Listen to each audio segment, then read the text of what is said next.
Back at it again. Oh no, there's a doggy missing. The trees ate my doggy. Over this way, guys. Oh, I didn't mean all the way out. Okay, so today's nature nugget. Just the usual. Walking through our favorite place. Where'd you go? Where'd you go? There's a pretty girl. October 31st. Halloween morning. And my doggies are dressed up as their best selves today. That's what their costume is. After all, you can't get any cuter than this.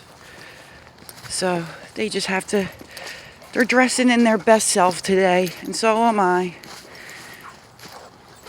I hope everybody has a great day. Because when you start your day like this, what else could there be? Bye.